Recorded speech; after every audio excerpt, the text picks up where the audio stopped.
Hello everyone and welcome. I'm Sarah Liz and today I have a craft roulette project for you. This was episode 157 and the project was an easel card with cornucopia colors, something that rhymes with ache, and a random element of gold. And so I had in my mind, I have this die from Heffy Doodle I knew I wanted to use, but I didn't have any pattern paper that I thought was hefty enough to really work well, and I didn't want to layer pattern paper on top of cardstock. I've tried it, it didn't work that great. So I am making my own pattern paper, and this is the Tailored Expressions Buds and Blossoms stamp and stencil combo. There's also a die set and some coordinating sentiments and things like that. I will just try to link the collection below for you if you're interested.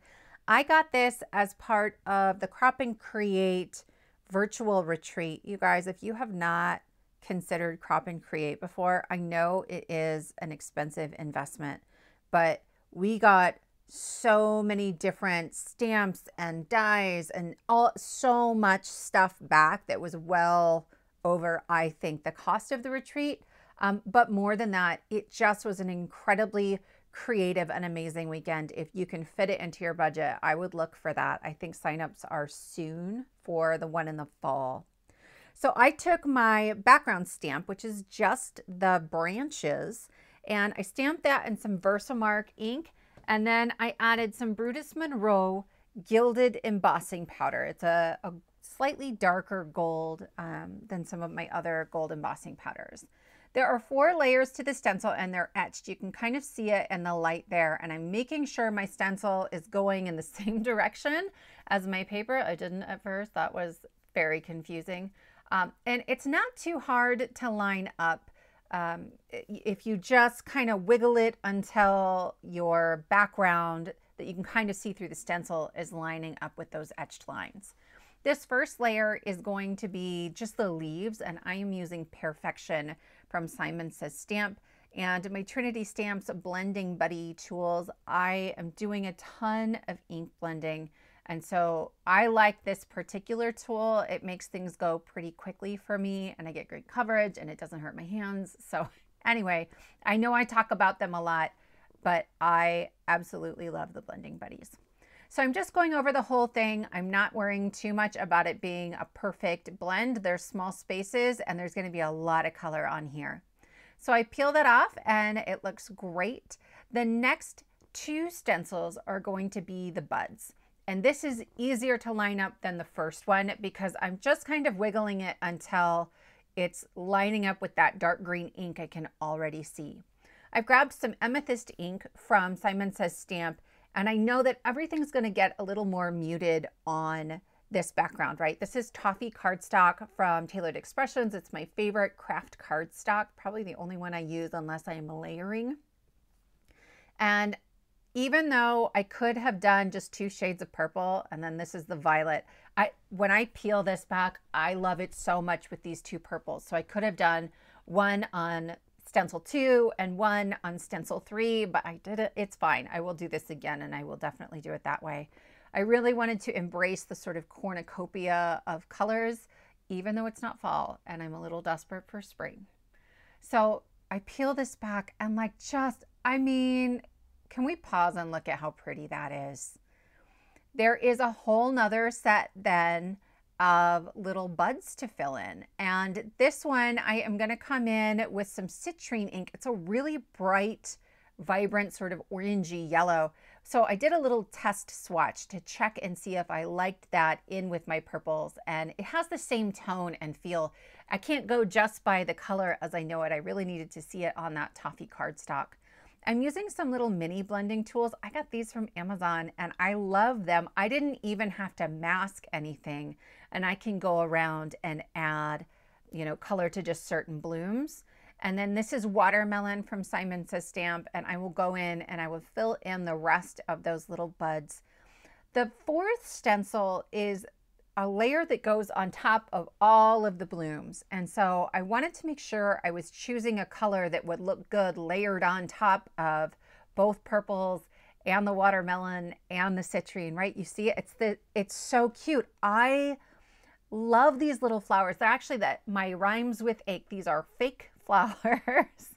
So I'm using Cherry from Simon Says Stamp, and I'm not going super heavy-handed on all of them. I would love to be able to see some sort of orange coming through on the yellow blossoms, things like that. So some of them are heavier than others. That's okay. I'm trying not to stress about it.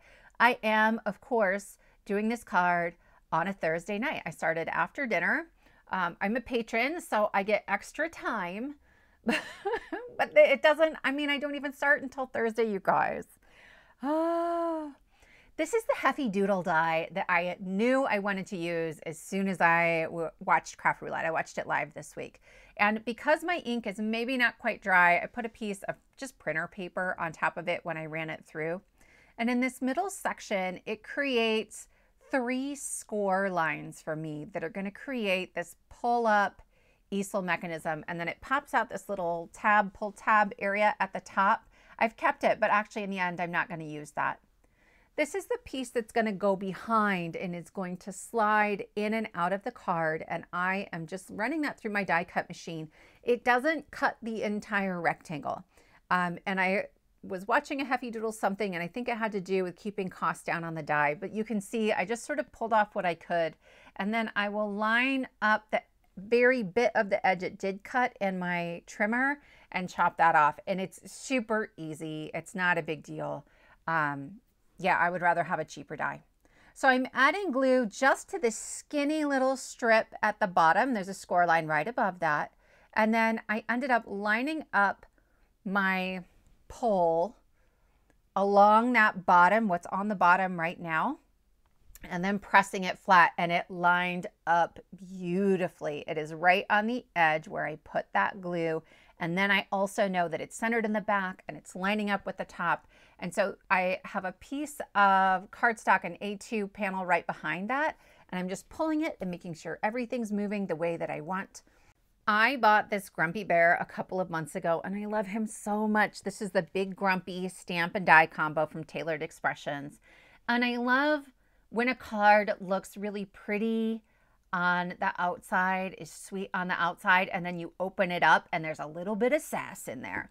And so this sentiment that I'm going to put on the inside says, I made you this card. Yay me. So I just laid my top panel on top and used my pencil to trace right where it will be visible, right around the edges of that well. So I can figure out placement for my stamp. The top of the stamp is straight, the bottom is not. So I was checking that. I'm checking the grid on my Misty, and I got everything lined up pretty easily, pretty quickly. That's always a win.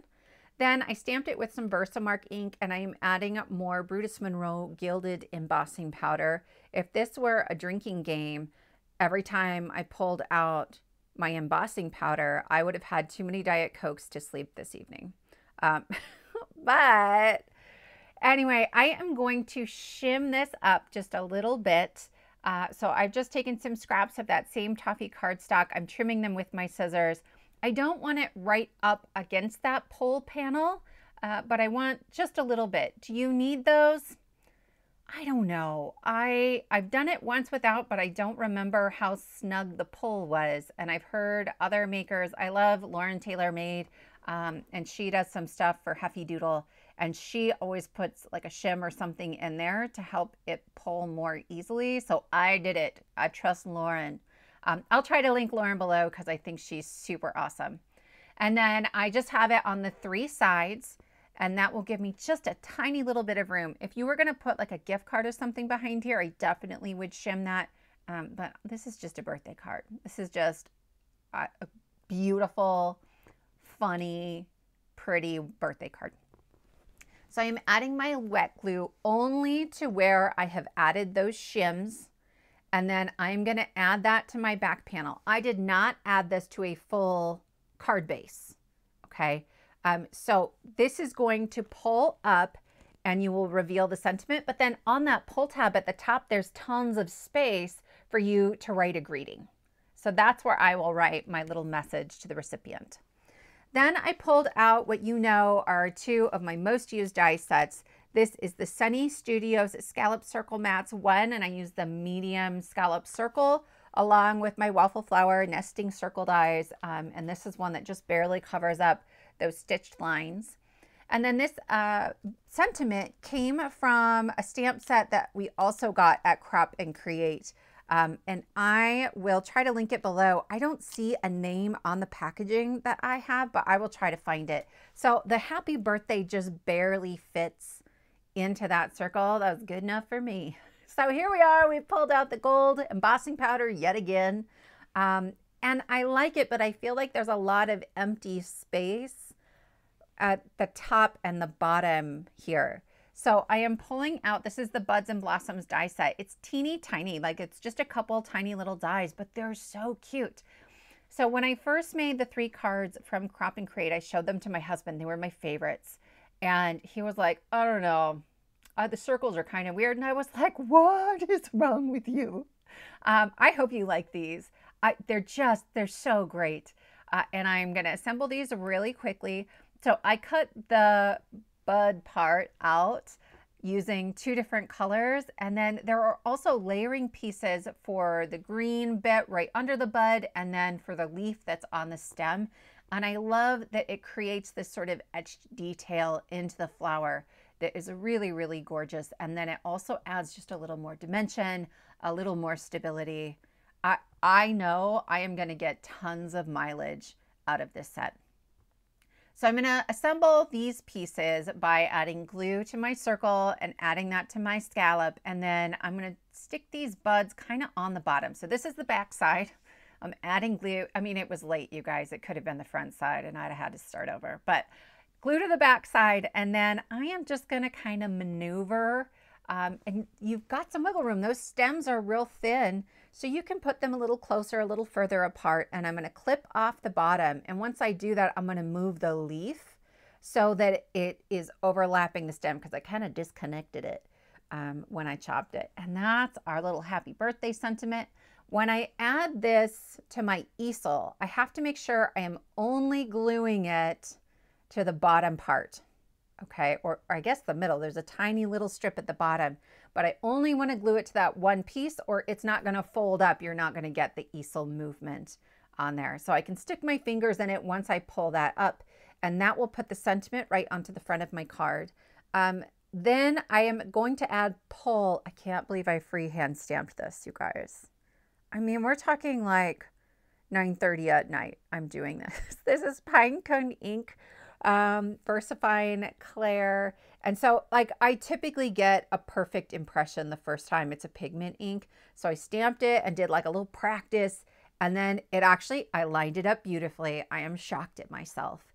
I've pulled out my crocodile, but really any little hole punch would do. I want to add a little bit of ribbon to make this easier to pull. You've got that thumb hole on the front, but I don't have one going through to the back. And so for me, I like having something to kind of grab onto.